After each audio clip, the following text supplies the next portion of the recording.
आइए मधुबनी की नुमाइंदगी पूरे मुल्क हिंदुस्तान के अंदर नन्हे शायरों की शक्ल में शाहिद कामरान के साहबजादे आसिफ हिंदुस्तानी ने की।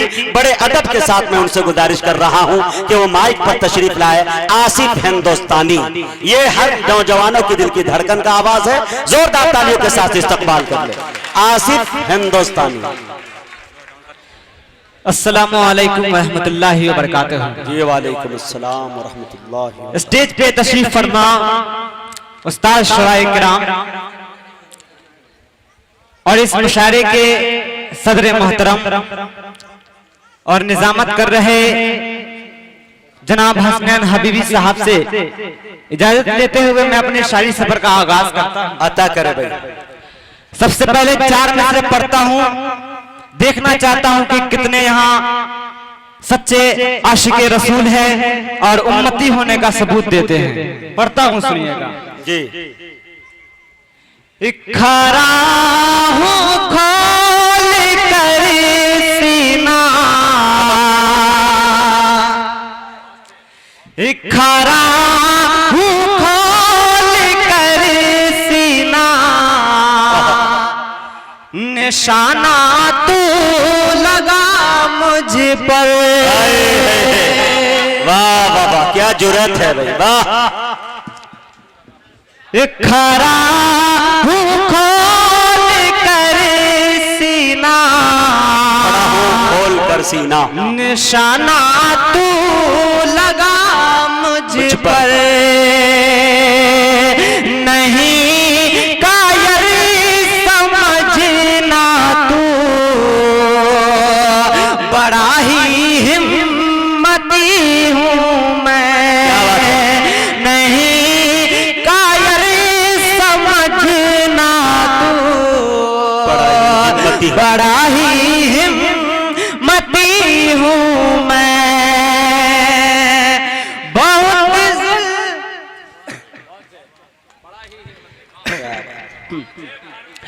बहुत जुल्म सितम सह कर जो कुछ भी नहीं बोले, अरे मुझे तो फख्र है ऐसे नबी का उम्मती हूँ मैं।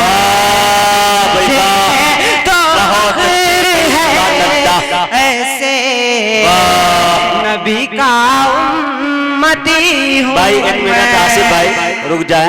मैं ये चाय वाले से गुजारिश कर रहा हूँ और कमेटी से कि एक चाय वाला तो देश को बर्बाद करने में लगा है, आप महफिल को न करें। थोड़ी देर के लिए बंद करें ये चाय का दौर। बड़ी मुश्किल से महफिल में जान डाली गई है जी। खरा हूं खोल कर सीना, निशाना तू लगा मुझ पर। नहीं कायर समझना तू, बड़ा ही हिम्मती हूँ मैं। बहुत जुल्म सितम सह कर जो कुछ भी नहीं बोले, अरे मुझे तो फख्र है ऐसे नबी का उम्मती हूँ मैं। मुझे तो फख्र है ऐसे नबी का उम्मती हूँ मैं। बहुत बहुत शुक्रिया, बहुत मोहब्बतें। अब आइए दोस्तों, उर्दू बेदारी तहरीक और गंगा जमनी तहजीब को आगे बढ़ाते हुए और इस मुल्क को मोहब्बत का पैगाम देते हुए 4 मिसरा पढ़ता हूँ और आप सबके दिलों को छूने की कोशिश करता हूँ। अगर शेर अच्छा लगे तो तालियां बजाकर मेरा स्वागत करना। पढ़ता हूँ, सुनिएगा कि जला करे क्या मिलेगा तुम क्या बात को ये बस्ती गरीबों की। क्या बात है, बहुत अच्छा। जला करे क्या मिलेगा तुमको ये बस्ती गरीबों की, गिरा दो अब तो आपस में उठी दीवारें नफरत की, गिरा दो अब तो आपस में उठी दीवारें नफरत की। सभी चाहे तो फिर अमन का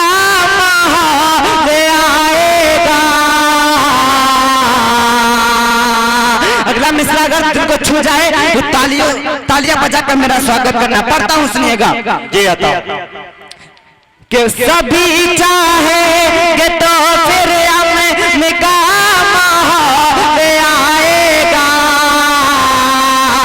ये उर्दू और हिंदी तो ज़बान है मोहब्बत, और हिंदी तो ज़बानें हैं मोहब्बत की। आइए दोस्तों, 4 मिसरे और पढ़ता हूँ। मुल्क का एक सूबा जिसे पिछले 50 दिनों से आजादी के नाम पर कैद करके रखा गया है। जी। माँ अपने परदेसी बेटों से बातें करने को तरस रही है। भाई अपने बहन अपने भाइयों के इंतजार में आंखें देख रही है। मैं पढ़ता हूँ 4 मिसरा और आप मेरे दर्द को महसूस करने की कोशिश करें। पढ़ता हूँ, सुनिएगा। कि खुश बहुत था मगर आज दिलगीर हूँ। क्या बात है। खुश बहुत था मगर आज दिलगीर हूँ। देश भारत की मैं भी तो जागीर हूँ। दोस्तों, ये करवा सच है, मैं पढ़ता हूँ, सुनिएगा। जी आता कि देश भारत की मैं भी तो जागीर हूँ, और छोटे बच्चों का खूब और छोटे बच्चों का खूब फौज के ज़ेरे साया हूँ कश्मीर, फौज के ज़ेरे साया हूँ कश्मीर हूँ। देश भारत की मैं भी तो जागीर हूँ। अब ये दोस्तों, 4 मिसरा और पढ़ता हूँ। आप सबके तवज्जो का तलबगार हूँ। पढ़ता हूँ, सुनिए। आता हो। वतन की आबरू रखे, हाय हाय हाय, वतन की आबरू रखे, वही ईमान सच्चा है। क्या बात है। वतन की आबरू रखे, वही ईमान सच्चा है, जो सबको साथ में रखे, वही इंसान अच्छा है। सबको साथ में रखे, वही इंसान अच्छा है। जहाँ हिंदू मुसलमान आपसी उल्फत में रहते हैं, जहाँ हिंदू मुसलमान आपसी उल्फत में रहते हैं, भगत अशफाक का यारो वो हिंदुस्तान अच्छा है। अशफाक का यारो वो हिंदुस्तान अच्छा है। बहुत बहुत शुक्रिया दोस्तों। ये मेरी दूसरी मर्तबा मुलाकात हो रही है जनाब हबीबी साहब से। जी वाह। अल्लाह से दुआ करता हूँ कि इसी तरह आगे भी मुलाकातें होती रहे। अल्लाह करे कबूल फरमाए। माशाअल्लाह। आइए एक नज़म पेश करता हूँ आज के हालात को देखते हुए। पढ़ता हूँ, सुनिएगा। जी आता। मुल्क लुट जाएगा, मुल्क लुट जाएगा, मुल्क लुट जाएगा, आसार नजर आते हैं। मुल्क लुट जाएगा, आसार नजर आते हैं। अब सियासत में तो मकार नजर आते हैं। मुल्क लुट जाएगा, आसार नजर आते हैं। अब सियासत में तो मकार नजर आते हैं।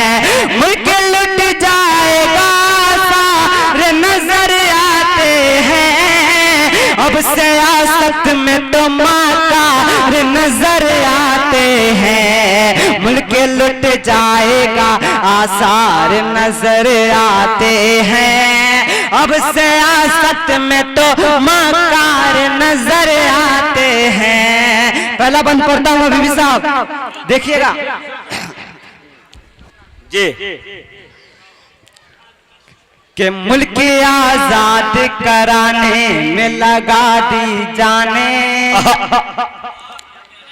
मुल्क आजाद कराने में लगा दी जाने। दोस्तों, इस मुल्क को आजाद कराने में सबसे बड़ा हाथ किसी का था तो वो हम मुसलमानों का था। बेशक इस मुल्क की हिफाजत के लिए सबसे पहले किसी ने आवाज उठाई तो हमारे आलिम दीन थे।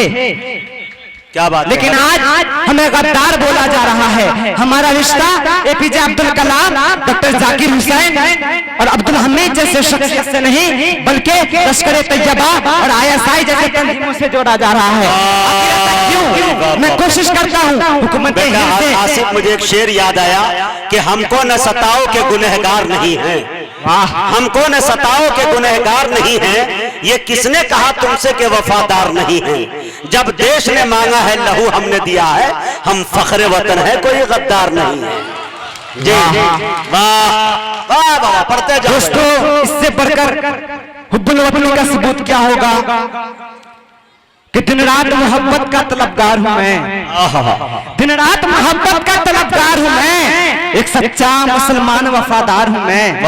अरे पैगाम मैं अमन का देता हूं मगर क्यों जालिम के निगाहों में गुनहगार हूं मैं, के निगाहों में गुनहगार हूं मैं। आइए दोस्तों, पढ़ता हूं शेर, हिफाजत कीजिएगा, पढ़ता हूं, सुनिएगा कि मुल्क आजाद कराने में लगा दी जाने, मुल्क आजाद कराने में लगा दी जाने।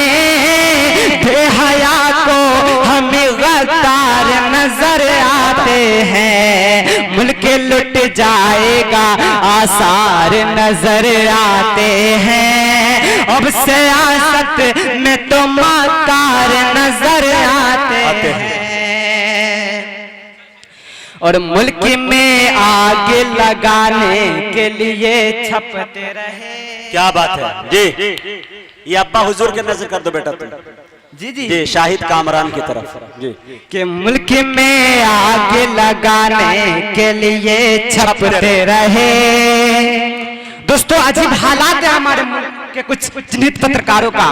ऐसा लगता है कि इलेक्ट्रॉनिक मीडिया और प्रिंट मीडिया ने झूठ बोलने और लिखने का ठेका ले रखा है। क्या बात है। मैं इस बात को मानने से कभी इनकार नहीं करता कि वो सच नहीं लिखना चाहते। अगर वो लिखते हैं तो राजदेव रंजन की तरह बीच चौराहे पर गोली मार दिया जाता है। क्या बात है। आखिर ऐसा क्यों? मैं पढ़ता हूँ, आप सबके जरिए ये बात दिल्ली के उस संसद तक पहुंचे। पढ़ता हूँ, सुनिएगा। अता कर कि मुल्क में आग लगाने के लिए छपते रहे, मुल्क में आग लगाने के लिए छपते रहे। मोतबर अब वही अखबार नजर आते हैं, मुल्क लुट जाएगा आसार नजर आते हैं। अब सियासत में तो मकार नजर आते हैं। अगला बंद बिल्कुल करवा सच है, पढ़ता हूं, सुनिएगा कि लूट कर मुल्क को कहते रहे भारत माता। क्या बात है जी। मुल्क को लूट के कहते रहे भारत माता। हर तरफ जिस्म के बाजार नजर आते हैं, मुल्क लुट जाएगा आसार नजर आते हैं। अब सियासत में तो मकार नजर आते हैं और वो सियासत ही नहीं खून से सींची न गई, वो सियासत ही नहीं खून से सींची न गई, हर तरफ तख्त पर लाशों के अंबार नजर आते हैं, मुल्क लुट जाएगा आसार नजर आते हैं, अब सियासत में तो मकार नजर आते हैं। और बात इंसाफ दिलाने की कही थी साहबे, बात इंसाफ दिलाने की कही थी साहबे, गुंडे अफसर के भी सरदार नजर आते हैं, मुल्क लुट जाएगा आसार नजर आते हैं, अब सियासत में तो मकार नजर आते हैं। और हर तरफ खून की होली के लिए निकला है, क्या बात है। हर तरफ खून की होली के लिए निकला है, देश में लाशों के अंबार नजर आते हैं, मुल्क लुट जाएगा आसार नजर आते हैं, अब सियासत में तो मकार नजर आते हैं। और इस नज़्म का आखिरी बंद पेश करता हूँ जी। अभी भी साहब देखिएगा जी आता कि अच्छे दिन आएंगे कहते थे आसिफ आप यही, क्या बात है। अच्छे दिन आएंगे कहते थे आसिफ आप यही, आप तो झूठों के सरदार नजर आते, वाह वाह वाह का आसार नजर आते हैं। क्या बात है। कि अच्छे दिन आएंगे कहते थे आसिफ आप यही, आप तो झूठों के सरदार नजर आते हैं, मुल्क लुट जाएगा आसार नजर आते हैं, अब सियासत में तो मकार नजर आते हैं। यही गीता भी कहती है, यही कुरान कहता है, यही गीता भी कहती है, यही कुरान कहता है, मरे हम मुल्क के खातिर यही ईमान कहता है। और लड़ाई और झगड़े में जहाँ रखा है क्या, रहे हम सब यहाँ मिलकर यही इस्लाम कहता है, रहे हम सब यहाँ मिलकर यही इस्लाम कहता है। बहुत बहुत शुक्रिया, बहुत मोहब्बतें, बहुत सारा प्यार। माशाअल्लाह।